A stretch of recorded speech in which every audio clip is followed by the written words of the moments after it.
সিংহটা ইঁদুরটাকে ভয় দেখানোর চেষ্টা করে, কিন্তু ইঁদুরটা কোনোভাবেই ভয় পায় না।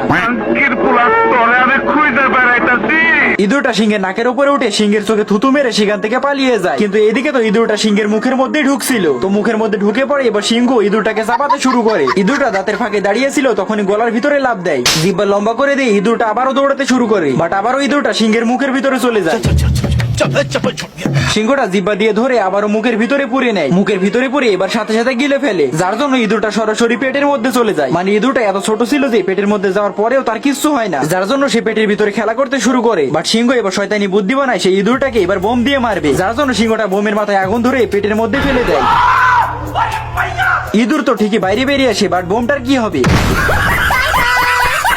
এবার ইঁদুরটা পেছন থেকে এসে লেজটাকে কামড় দিয়ে লেজটাকে ডিজাইন করে দিয়ে সেখান থেকে পালিয়ে যায়। এবার দ্বিতীয়বার এসে সিংহটার লেজটাকে নিয়ে এবার রান্না করতে শুরু করে দেয়।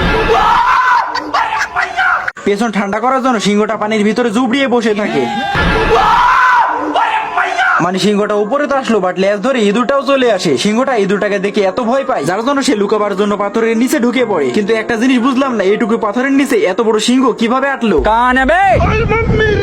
এবার সিংহটা পালিয়ে গিয়ে একটা মানুষের ঘরে গিয়ে লুকিয়ে পড়ে, কিন্তু এখানেও ইঁদুর এসে ফ্লাইং কিস দেয়।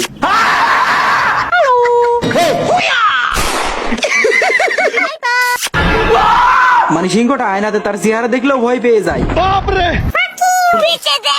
মানে ইঁদুরটা সিংহটাকে মারতে মারতে আত্মারা করে ফেলে। এই পর্যন্ত সিংহটাকে এত বিরক্ত আগে কেউ করেনি, যার জন্য সিংহটা একেবারে অতিষ্ঠ হয়ে যায়। তাই এবার সে মাথার চুল ছিঁড়তে ছিঁড়তে বাগান থেকে পালিয়ে যায়। আর এখানে সিংহ ইঁদুরের কাহিনী শেষ হয়ে যায়।